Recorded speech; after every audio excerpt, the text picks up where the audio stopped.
유튜브로 지금 저희 모습 생중계되고 있으니까요. 유튜브 MBC 라디오 시사 채널로도 함께해 주시면 감사하겠습니다.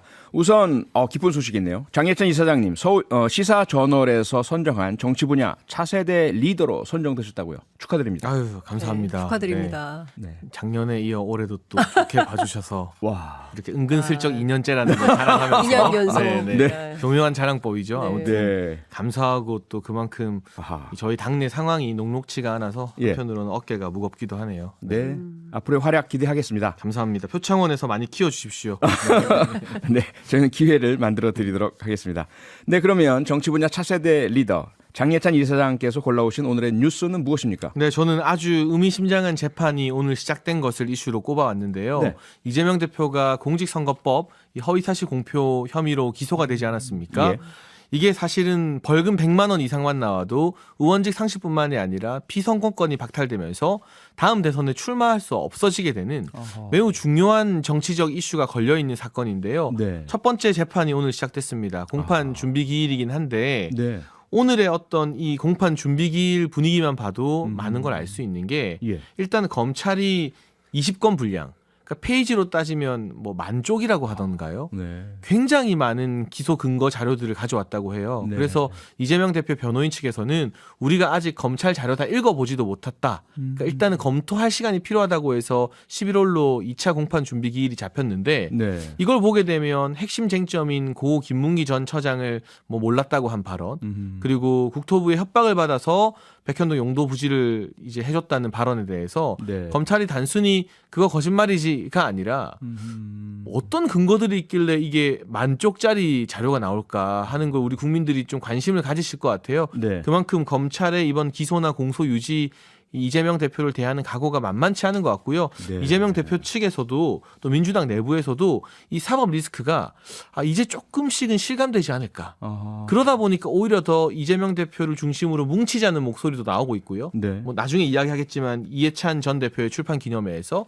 또 반대쪽에서는 민주당 입장에서 험지인 부산 지역구 두고 있는 전재수 의원 같은 경우는 공개적으로 이재명 대표에게 쓴소리했거든요. 네. 정세균 전 국회의장도 마찬가지입니다. 뭔가 이 사법 리스크를 기점으로 해서 민주당의 이재명 단일 대우도 조금씩 균열이 가는 것은 아닐까 해서 짚어볼 만한 대목이라고 생각했습니다. 네. 쭉 설명을 해주셨는데 우선 이번 재판은 그동안 뭐 사법 리스크라고 불릴 정도로 혐의가 좀 여러 가지가 있다 보니까 대선 당시에 했던 말이 허위 사실이다. 이것에 대한 거죠. 그래서 조금 전에 말씀하신 김문기 전 그 성남도시공사 개발 1처장을 몰랐다라고 한 발언과 알았냐 몰랐냐. 알았냐 몰랐냐. 네. 그다음에 이제 당시 국토부에서 백현동 개발에 대해서 강압을 했느냐 요구를 했느냐 이 부분 협박을 했냐 안 협박했냐 했냐. 그렇죠? 예. 어떻게 보셨어요, 장윤성 기자께서는? 그러니까 어찌 보면 굉장히 저는 간단한 쟁점 같기도 해요. 네. 그러니까 알았냐 몰랐냐 협박이 있었냐 없었냐 이제 이 두 가지 간단한 쟁점을 검찰이 공소장을 만드는데 만여 페이지 그리고 20건 분량이라고 하는데요. 예. 사실 변호인단 측에서 오늘 이제 재판이 5분 만에 끝났는데 그 이유가 이 공소 사실을 특정하는 데만이라도 최소 한 달 정도 걸릴 것 같다. 그래서 다음 기일이 11월 22일인가 이제 네. 한 달여 후에 이제 잡혔는데요. 공판 네. 기일이. 그래서 사실은 이제 좀 꼼꼼히 읽어보고 공소 사실을 어떻게 특정할 건지 근데 사실 다 만 페이지를 봤는데 특정할 게 없다 뭐 이러지는 않겠지만 네. 여하튼 그동안 압수수색이 한 200여 차례 있었다는 거고요. 검사가 한 뭐 100여 명 정도가 투입돼서 수사를 하고 있다고 하니 이뿐만 아니라 뭐 성남 FC 뭐 등등등등 위례 신도시 뭐 여러 가지 해서 어찌됐든 제가 보기엔 검찰에서는 이 사건에 대한 의지를 가지고 끝까지 수사할 가능성이 굉장히 높다. 그렇기 때문에 오히려 민주당에서는 좀 천천히 기록들 다 검토 꼼꼼히 하면서 쟁점이 될 만한 것들을 좀 살피면서 경우에 따라서는 그야말로 세기의 재판처럼 한번 네. 붙어볼 생각이 있는 것 같고요. 오히려 내부 취재를 해보면 이거 뭐 너무 많아서 어디부터 어디까지 다 들여다봐야 될지 모르겠다 뭐 이런 얘기도 나오더라고요. 네. 뭐 세기의 재판이 될 수도 있다는 말씀 주셨는데 좀 묘한 게요. 그동안 우리가 뭐 허위 사실이란 것은 빨간 걸 까맣다고 했다라든지 확인 가능한 부분인데 아느냐 모르느냐는 대단히 주관적인 부분이잖아요. 그러다 보니까 검찰이 1만 쪽에 달하는 내용이라면 도저히 이재명 당시 성남시장이 김문기 처장을 모를 수가 없었다라는 것을 입증하기 위한 다양한 형태의 자료가 있었을 것 같고요. 또 국토부와의 어떤 그런 관계 마찬가지로 공문이나 통화 내용 이런 것까지 포함됐을 것 같고 이 파장 어떻게 보세요? 앞서 이제 장인찬 이사장께서 만약에 100만 원 이상의 벌금형의 유죄 판결을 받게 된다면이라는 가정을 주셨는데 뭐 거의 유죄 판결 받으리라고 확신을 하십니까? 네, 저는 확신하죠. 왜냐하면 그 이재명 대표의 최측근 7인의 중에 한 사람인 이규민 전 의원이 네. 이 똑같은 혐의로 의원직 상실령 받았거든요. 지난 지방선거에서 그 지역 재보궐이 있어서 국민의힘 김학영 의원이 당선됐습니다. 네. 왜 의원직 상실이 되었는고 하니 선거 공보물에 고속도로와 자동차 전용도로 잘못 써서 의원직이 상실됐습니다. 그렇죠. 근데 우리 표창원 앵커 선거 해보셨으니까 네. 국회의원직 경험이 있으시니까 선관위가 이 선거법에 대해서 얼마나 깐깐한지 잘 아시잖아요. 그렇죠. 근데 국민의 상식적 눈높이로 봤을 때 고속도로와 자동차 전용 도로를 잘못 써서 유권자를 기망했다고 의원직이 날아갔는데 네. 특히 이 백현동 용도 부지 변경 같은 경우는 국토부로부터 실질적 협박을 받아서 직무유기, 뭐 직권남용 이런 명시적인 단어까지 이재명 대표가 썼거든요, 국회에서. 네. 이 발언이 만약 허위라면 훨씬 더 적극적으로 유권자를 기망하려고 한 것이 되기 때문에 저는 고 김문기 전 처장을 알았다 몰랐다는 사실 도의적인 문제, 네. 또 유가족들에 대한 인간적 신의의 문제라고 생각을 해왔고요. 이 백현동 용도 부지 변경과 관련해서는 이재명 대표가 빠져나갈 구석이 좀 많이 안 보인다고 생각해요. 그런데 예. 그럼에도 불구하고 검찰이 고 김문기 전 처장 발언까지도 이 기소 내용에 포함시킨 걸 보면 단순히 그때 알고 있었잖아 정황 증거가 아니라 네. 입증할 수 있는 굉장히 많은 근거를 가지고 혐의 입증에 자신감이 가지고 있다라고 느꼈거든요. 네. 왜냐하면 안 될 거면은 그냥 안 넣는 게 맞죠. 그런데 된다고 확신을 가지고 있는 것 같고 예. 이 1만 페이지에 달하는 자료집 중에 김문기 전 처장이 성남시 관계자나 주변 사람들과 주고받았던 메시지 내용들 또 성남시의 고위급 관계자나 이재명 대표의 측근들이 김문기 전 차장에 대해서 이야기했던 것들이 전 다 포함되어 있을 거라고 봅니다. 네. 또 국토부와 이 성남시가 주고받았던 공문 이메일도 한 장도 빠짐없이 다 포함되어 있겠죠. 그러니까 그만한 자료가 나올 수밖에 없었는데 네. 거기에 어디에 봐도 뭐 국토부가 뭐 직권남용으로 처벌하겠다는 등 협박을 가한 내용이 없겠죠, 당연히. 그런 부분들을 이재명 대표 측이 어떻게 빠져나갈 수 있을까? 그리고 이게 끝이 아니라 네. 이 변호사비 대담이다 지금 수사가 확대되고 있는 성남 FC 또 이화영 전 평화부지사가 구속이 됐잖아요. 네. 사실 도지사 할 때 부지사했던 분이 구속 수감이 되고 기소가 됐으면 그분의 원래 뭐 주군이라는 표현 써도 될지 모르겠습니다. 원래 정치적 리더였던 이해찬 전 대표나 그 사람을 발탁해서 경기도 부지사로 썼던 이재명 전 대표가 최소한 저는 국민들께 유감스럽다라는 사과의 말씀 한마디는 하셔야 되는 것 같아요. 근데 그 두 분이 지금 이해찬 전 대표 출판 기념회에서 막 악수하면서 민주당 하나다, 역사는 흐른다 이러고 계시거든요. 네. 그 자리에서 이화영 전 지사 구속에 대한 유감의 말씀은 하시는 게 맞지 않나 싶고 네. 그런 출판 기념회를 통해서 친노의 새를 이재명 대표에게 몰아주는 게 오히려 사법 리스크 때문에 민주당이 분화될까 봐 조금 두려워서 이해찬 전 대표가 약간 앞서 나가는 것이 아닌가 저는 그런 초조함과 조급증의 징조들이 좀 보이는 것 같습니다. 장윤석 기자님, 그런데 네. 만약에라도 지난번 그 형님과 관련된 발언 무죄가 대부분 네. 확정된 것처럼 이번에도 무죄가 된다면 전세는 역전되는 건가요? 그렇죠. 정치 검찰의 무리한 수사였다라고 하면서 민주당에서는 당연히 역공을 할 것 같은데요. 네. 저는 좀 사건과 그다음에 정치를 좀 구분해서 좀 봐야 되지 않을까 싶고요. 네. 그런데 이재명 대표와 관련된 이런 사법적인 요인에 대해서는 그것은 재판으로 이제 넘어갔으니까 검찰이 기소를 했고 네. 그리고 관련된 내용을 가지고 이제 재판에서 뭐 길든 짧든 다퉈서 결정이 날 문제인 것 같고요. 그리고 이제 정치적인 이슈와 관련해서는 또 다른 차원에서 좀 들여다봐야 될 것 같다. 그래서 이거를 좀 섞어서 착종시켜서 좀 보면 좀 네. 보기 어려운 측면이 있다고 좀 보여지고요. 한 가지 말씀드리고 싶은 것은 어쨌든 이제 검찰이 상당한 인력이 투입돼서 수사를 하다 보니까 점점 사건이 커지는 느낌을 받아요. 그러니까 예컨대 이화영 부지사 같은 경우도 처음에는 이제 뇌물수수 로 이제 혐의가 적용이 돼서 구속이 된 네. 것인데 네. 지금 변호사비 대납으로 해서 이게 지금 대북 사업 뭐 이렇게 계속 가고 있는 거거든요. 그러니까 결과적으로는 이재명 대표와 이화영 부지사 간의 어떤 연결고리를 찾기 위한 검찰의 노력이 계속될 걸로 보이고요. 네. 뭐 압수수색이라든가 뭐 이런 등등의 그런데 단서가 될 만한 모든 것들을 찾아서 이재명 대표를 정치적으로 압박할 가능성은 매우 높다. 네. 그렇기 때문에 한 차원에서의 어떤 정쟁이라고 해야 될까요? 이것은 네. 계속 갈 수밖에 없는데 좀 구분해서 재판에서 다툴 건 재판에서 좀 다투고 네. 정치의 영역은 좀 정치의 영역으로 좀 나눠서 봐야 되지 않을까 싶습니다. 재판이 오래갈 게 뻔하기 때문에 그 사이에 정치는 하긴 해야 된다. 그러니까요. 네, 알겠습니다. 제가 마지막으로 소개하고 싶은 건 그 전재수 의원의 비판이거든요. 예. 이 재판과는 무관하지만 이재명 대표가 대선 패배 후에 지지자들은 시름시름 앓고 있는데 주식 샀다. 여기에 대해서 비판적인 메시지 냈어요. 네. 이거 웬만한 각오가 아니면 하기 힘든 말인데 예. 물론 전재수 의원이 부산 지역구라서 조금 더 이재명 대표와 거리두기 하는 측면도 있겠습니다만 사법 리스크가 현실화가 되고 만약 1심에서 좀 부정적인 결과가 나온다면 이제는 그 화천대유 김만배 씨와 친한 권순일 대법관이 없습니다. 대법원에.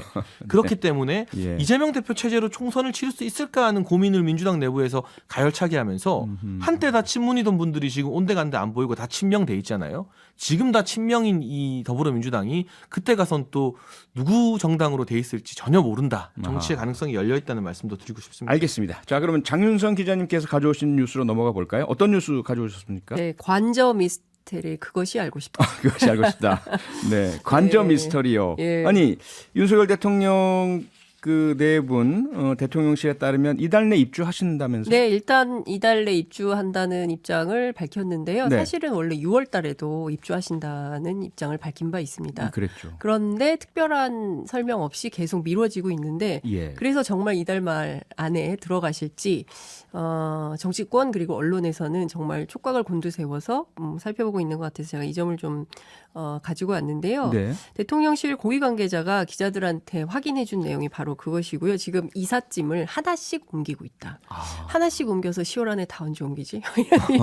이런 생각이 좀 들기도 하는데 어찌됐든 이제 취임쇼부터 해서 7월 중순까지 계략적인 공사는 다 마무리가 됐는데요. 네. 경호나 보안 시설 뭐 이런 것이 외교부 장관에서는 조금 더 한 수위 더 높게 대통령 내외분이 머무를 관저기 때문에 네. 뭐 그런 후속 조처가 필요해서 좀 입주 시기가 미뤄졌다. 뭐 이런 설명을 하고 있고 그리고 실제로 외교부 장관 공간이 생각보다 너무 낡고 노후해서 여러 가지 보안 안전 뭐 이런 것을 하는데 시간이 많이 걸렸다라고 네. 주장을 했는데 사실 그게 아닌 상황이 돼버린 것이죠. 네. 경향신문 최근 보도에 따르면 지난 5년간 10억 원이 넘는 세금을 투입해서 개보수는 이미 마쳤다. 이렇게도 보도가 됐던데. 그렇죠. 단독 보도인데요. 네. 이게 이제 그 더불어민주당 전용기 의원실에서 이제 예. 밝힌 바인데요. 2017년 6월부터 올해 5월까지 무려 132차례나 개보수 공사를 했다는 거고요. 네. 뭐 보일러, 방수, 수목식재, 실내 정원 조성, 카페트 교체, 뭐 인테리어 공사, CCTV 추가 설치 뭐 등등 해서 10억 6,790만 원이 들어갔다는 겁니다. 물론 대통령실에서는 이거 매년 들어가는 이게 통상의 범위 안에 들어가는 유지보수 비용이기 때문에 이것을 예. 별도의 비용으로 잡을 수는 없다라는 입장이긴 합니다. 네. 그런데 이 비용을 들여서 고친 내용은 오늘 제가 이제 전용기 의원하고 직접 통화를 해서 확인을 했는데 실제로 들어가지 못할 정도로 노후한 것이 아니다. 그러니까 충분히 대통령 내분께서 들어가서 생활하실 수 있는데 네. 이렇게 예산을 들여서 고쳐놨는데도 벌써 5달이 넘도록 안 들어가는 이유를 이해할 수가 없다. 그래서 민주당 입장에서는 만약에 10월 말까지 지켜보고 10월 말 이후에도 관저로 들어가지 않는다면 네. 왜 안 들어가는 건지 그것에 대한 구체적인 설명을 요구하는 방식으로 압박해 들어가겠다라는 입장을 밝혔습니다. 혹시 장해찬 이사장님 네. 왜 5개월 동안 다 준비가 돼 있는데도 안 들어가시는지 이유를 알고 계십니까? 준비가 다 돼 있다는 것에 대한 시각 차이가 좀 있는 것 같아요. 그렇습니까? 일단은 단순히 뭐 이 공간 관저의 어떤 뭐 내부 공사를 끝난다 해서 준비가 다 맞춰지는 것이 아니라 네. 그 대통령이 머물면서 뭐 상시로 또는 수시로 긴급 회의라던가 보안상의 업무 등을 대통령 관저에서도 볼 수 있는 거잖아요. 그렇죠. 그러한 부분들을 지금 또 추진하다 보니까 경호처에서 봤을 때 경호 보안상의 이유로 좀 보완해야 될 것들이 더 많이 보였던 것 같습니다. 어허.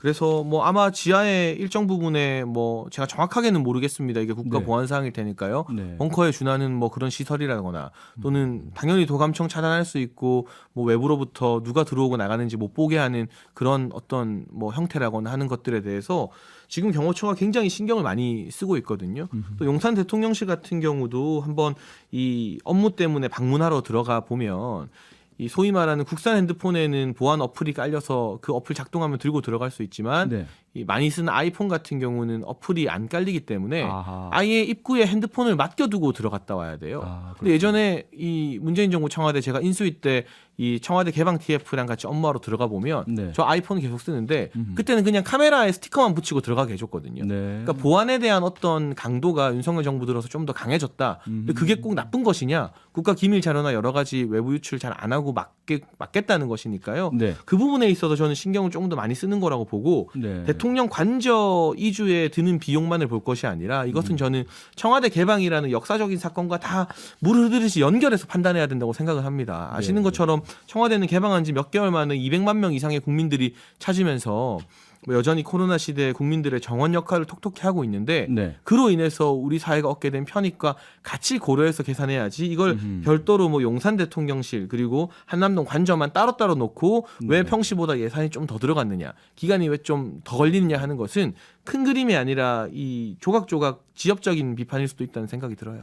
네. 이게 장성 기자님. 그런데 지금 이제 장혜찬 이사장님께서는 뭐 잘은 모르긴 하시지만 또 보안 때문일 것이다라고 이제 그 추정 이유를 말씀 주셨는데 그동안 지난 수해 때 그 사저에서 이렇게 출퇴근하시면서 큰 문제가 있었고 그런 거 따져 보면 거기보다는 아무래도 외무장관 공간이 훨씬 더 잘 돼 있을 텐데 네. 이렇게 오래 걸리는 데는 뭔가 다른 이유가 있지 않느냐라는 말이 계속 나오고 있는 거죠. 네, 그래서 뭐 별별 억측들이 쏟아지고 있죠. 뭐 풍수지리설부터 해서 실제로 대통령 관저 아래에 네. GTX 공사가 터널이 뚫린다는 거고요. 물론 이제 이게 그 50m 이하로 내려가는 거기 때문에 뭐 소음이라든가 뭐 이렇게 흔들림이라든가 이런 것은 문제가 없는데 예. 거기에 터널이 뚫리게 되면 뭐 이제 보안 시설이라든가 그리고 뭐 여러 가지 이제 안보상의 문제가 생길 수 있기 때문에 늦춰진다라는 얘기도 있긴 한데요. 네. 그러니까 전 문제는 예산의 문제도 있지만 예. 그러니까 굳이 들이지 않아도 되는 비용을 계속 우리가 써야 되느냐에 대한 포인트가 하나 있는 것 같아요. 대통령실 이전, 뭐 관저, 뭐 영빈관 신축, 뭐 등등과 관련해서 네. 국민적 동의 없이 막 진행되는 것이 과연 옳은 것이냐 이게 하나가 있는 것 같고요. 또 하나의 차원은 정보의 투명한 공개인 것 같습니다. 네. 예컨대 6월 달에 가신다고 했으면 가셔야 되고 6월 달에 못 가게 되면 왜 못 가게 되는지 국민들께 충분한 설명을 해야 되는데 네. 윤석열 정부는 그게 부족하다는 것입니다. 그러니까 기자들이 출입 기자들이 계속 지속적으로 문의를 하고 있는데 설득력 있는 답변을 잘 듣지 못하고 있는 상태다라는 겁니다. 그리고 이제 흰맘노 때 앞서 이제 말씀 주셨지만 이틀 정도 대통령 혼자서 머무르셨다라는 보도가 나왔는데 네. 제가 오늘 이제 대통령실 출입 기자들에게 물었어요. 그랬더니 이것도 사실은 관계자 발로 그냥 나온 것이지 대통령실에서 공식적으로 확인해 주지 않았다. 근데 다만 안 간 것은 아니다라는 말이 나오지 않았기 때문에 네. 간 모양이다라고 추정해서 그냥 그게 마치 사실인 양 이렇게 된다는 것이에요. 제가 보기에는 지금 뭐 대통령 부인인 김건희 여사 일정과 관련해서도 오늘 대통령실 출입 기자들 사이에서 상당히 문제가 있었던 걸로 알고 있습니다. 뭐냐면 어제 저녁 7시 1분에 기자들한테 단톡방에 엠바고 걸고 여사가 대한적십자사에 이제 바자회에 이렇게 참석을 하게 된다. 그리고 이제 그 전속 사진사가 가서 사진을 찍게 되고 취재는 할 수 없다. 근데 예컨대 이제 이런 일이 있으면 기자단하고 협의를 해서 어떻게 네. 할지 결정을 하거든요. 근데 전혀 그런 것 없이 그냥 통보했다는 거예요. 이제 어제 박원석 전 의원 얘기한 대로 예. 조선중앙TV도 아니고 그리고 취재할 수 있는 권리가 기자들에게 있는 것이고 그리고 현장에 가서 충분히 근접 취재를 할 수 있어야 되는데 그런 것들이 자꾸 안 되니까 오히려 의혹이 증폭되고 네. 없던 것도 문제가 커지는 이런 상황이 된다는 것이죠. 그러니까 예. 제가 보기에는 별로 중요하지 않은 문제일 수 있어요. 그런데 이 일이 그러니까 정보 공개가 투명하게 되지 않음으로 인해서 그리고 분명하고도 성실하게 설명하지 않기 때문에 오히려 네. 이 의혹이 커지는 이런 문제들에 대해서는 대통령실이 좀 책임 있는 답변이 필요하지 않나 싶습니다. 네, 30초만요. 장혜찬 이사장님. 청와대 나온 것이 구중궁궐 떠나서 소통하는 열린 대통령 되겠다는데 이렇게 소통이 안 이루어진다. 이유 설명은 왜 안 해주느냐. 이 부분은 어떻게 보세요? 그런데 출근길 문답이라는 역사적인 변화를 너무 그건 과소평가를 분명히- 하시는 아니, 것 그 부분이 같아요. 있죠. 네. 그거는 다음 대통령, 다다음 대통령들에게도 엄청난 부담이 되는 전통이 공통으로 자리 잡고 있는 것 같고요. 네. 다만 이 대통령 관저 문제라던가 이 대통령의 동선과 관련해서는 국가 주요 시설물 문제, 또 국가 안전 보장 경호와 관련된 문제 등이 걸쳐 있는 부분이기 때문에 보안 때문에. 일일이 공개하기 힘들지만 네. 저는 또 장 기자님 말씀을 받아들여서 추후에라도 이런 배경이나 어느 정도 공개할 수 있는 선에 대해서는 이 홍보수석실에서 잘 말씀해 주신다면 국민과의 거리가 좀 더 가까워질 거라고 생각합니다. 네, 그랬으면 좋겠습니다. 오늘 여기까지 하겠습니다. 평일 저녁 6시 5분에 여러분을 찾아갑니다. MBC 라디오 표창원의 뉴스 하이킥.